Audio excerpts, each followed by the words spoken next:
Dalam nama Bapa dan Putra dan Roh Kudus. Amin. Ya Bapa, Tuhan langit dan bumi, kerajaan-Mu Kau wahyukan kepada orang-orang kecil dan rendah hati.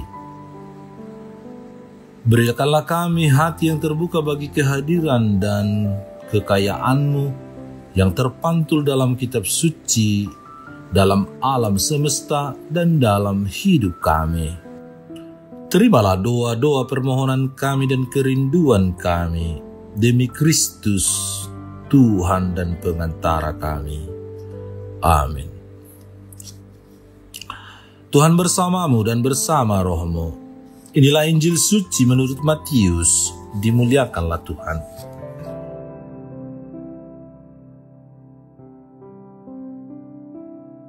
Setelah meninggalkan daerah itu, Yesus menyusur pantai Danau Galilea dan naik ke atas bukit lalu duduk di situ. Kemudian orang banyak berbondong-bondong datang kepadanya membawa orang lumpuh, orang timpang, orang buta, orang bisu, dan banyak lagi yang lain, lalu meletakkan mereka pada kaki Yesus, dan Ia menyembuhkan mereka semuanya. Maka takjublah orang banyak itu melihat orang bisu berkata-kata, orang timpang sembuh, orang lumpuh berjalan, orang buta melihat, dan mereka memuliakan Allah Israel. Lalu Yesus memanggil murid-muridnya dan berkata, hatiku tergerak oleh belas kasihan kepada orang banyak itu. Sudah 3 hari mereka mengikuti aku dan mereka tidak mempunyai makanan. Aku tidak mau menyuruh mereka pulang dengan lapar, nanti mereka pingsan di jalan. Kata murid-muridnya kepadanya, bagaimana di tempat sunyi ini kita mendapat roti untuk mengenyangkan orang banyak yang begitu besar jumlahnya? Kata Yesus kepada mereka, berapa roti ada padamu? 7, jawab mereka. Dan ada lagi beberapa ikan kecil. Lalu Yesus menyuruh orang banyak itu duduk di tanah. Sesudah itu Ia mengambil ke-7 roti dan ikan-ikan itu, mengucap syukur, memecah-mecahkannya dan memberikannya kepada murid-muridnya. Lalu murid-muridnya memberikannya pula kepada orang banyak. Dan mereka semuanya makan sampai kenyang. Kemudian orang mengumpulkan potongan-potongan roti yang sisa 7 bakul penuh. Demikianlah sabda Tuhan, terpujilah Kristus. Saudara-saudari terkasih dalam Kristus Yesus, bacaan Injil yang kita dengarkan hari ini bercerita bagaimana Yesus berpihak kepada orang-orang yang membutuhkan kasih, membutuhkan penyembuhan, dan membutuhkan pertolongan. Dan Yesus menyembuhkan mereka semua dengan mukjizat-Nya. Ia memuaskan rasa lapar mereka dengan roti dan ikan, bahkan sisa 7 bakul. Segala mujizat yang Yesus lakukan menunjukkan kepada kita bahwa Dia datang ke tengah-tengah dunia untuk menyelamatkan kita, menyembuhkan dan mengampuni dosa-dosa kita. Dia datang untuk membalut luka-luka kita, untuk memenuhi rasa haus dan lapar kita akan kebenaran, akan Yesus sendiri. Ia menyembuhkan kita tidak sekedar agar kita dapat melanjutkan kehidupan, melainkan agar kita mampu mengasihinya secara penuh dan mendedikasikan diri kita dalam upaya membangun kerajaannya di dunia ini. Yesus memiliki kepekaan sekaligus kuasa yang besar untuk menyembuhkan semua penderitaan dan kelemahan kita.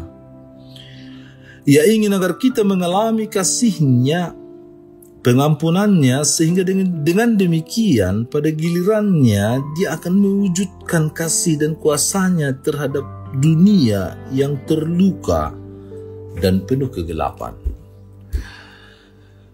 Sekali lagi kita menyesali serta mau bertobat atas kekurangan dan dosa-dosa kita,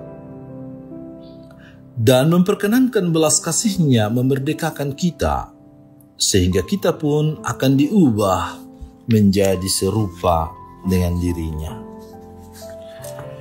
Yesus membebaskan banyak orang dari segala penyakit dan penderitaan. Menyaksikan hal itu, orang banyak terkagum-kagum.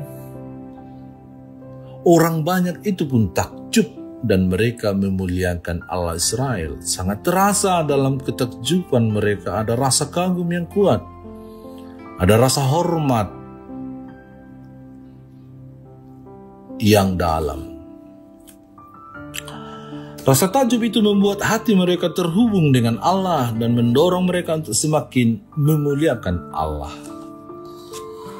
Rasa takjub adalah anugerah amat berharga. Itu membuat pemazmur berseru, langit menceritakan kemuliaan Allah. Mazmur 19 ayat 2. Rasa takjub membuat kita tergetar dan bergetar oleh karya Allah dan merasakan kasih-Nya yang luar biasa. Rasa takjub juga menolong kita merasakan bahwa di balik hal yang amat sederhana pun ada tangan Allah yang selalu ikut campur ambil bagian dan bekerja secara tidak logis, misteri yang luar biasa, penuh dengan misteri. Rasa takjub menolong kita merasakan kehadiran Allah dan mensyukurinya dalam seluruh peristiwa pengalaman perjumpaan kita dengan sesama, dengan alam ciptaan. Rasa takjub yang menolong kita terhubung dengan Tuhan itu menolong kita untuk tidak berhenti pada fakta, tetapi merasakan tangan Tuhan di balik fakta itu. Betapa gersang hidup ini jika rasa takjub tidak lagi kita miliki. Kita patut mensyukuri rasa takjub itu, bukan merendahkan, menyepelekan, atau mengingkarinya. Mari kita ingat bahwa kedatangan Yesus pada hari Natal hanyalah awal dari pemenuhan janji-Nya untuk menebus dan menyelamatkan kita. Pemenuhan janji yang total lengkap akan terjadi kelak, yaitu pada saat kedatangannya kembali untuk kedua kalinya pada akhir zaman, pada saat mana kita akan berjumpa dengan Yesus secara face to face. Pengadilan universal. Saudara-saudari terkasih, kita telah memasuki pekan Advent pertama, dan kita juga merindukan kedatangannya untuk kedua kalinya pada akhir zaman, pada saat mana kita akan menyaksikan sendiri kemuliaannya dan kita pun akan mengalami penyembuhan secara total dan hidup bersama dengannya untuk selama-lamanya. Mari kita mempersiapkan pada masa penantian kelahiran Tuhan yang telah lahir dan sedang lahir dan akan terus-menerus lahir dalam hati kita, dengan niat bertobat, dengan niat membaharui diri, berrekonsiliasi, memperbaiki relasi dan korelasi kita dengan Tuhan. Semakin percaya akan penyelenggaraan ilahi serta mujizat-mujizat yang akan Tuhan berikan. Tuhan memberkati. Allah Bapa yang Maha Baik, semoga kami senantiasa dibangun dalam kesatuan dengan Dikau sebagai sumber kehidupan dan keselamatan kami. Ajarilah kami untuk merasa lapar dan haus akan sabda-Mu, kebenaran, jalan dan hidup kami, sehingga kami selalu mencari Dikau, merindukan-Mu dalam kehidupan kami. Semoga Engkau juga menyembuhkan segala sakit dan penyakit, baik jasmani maupun rohani yang sedang kami alami dan kami miliki. Kami yakin dan percaya belas kasih-Mu, kerahiman-Mu, pengampunan-Mu, mujizat-Mu pasti akan terjadi. Sehingga kami semua berbahagia dan merasakan keselamatan-Mu. Dan kelak bisa berjumpa bersama-Mu di dalam kerajaan-Mu. Sebagai tujuan dan finalisasi akhir dari perjuangan kami di dunia ini. Dengan pengantaraan Kristus Tuhan kami.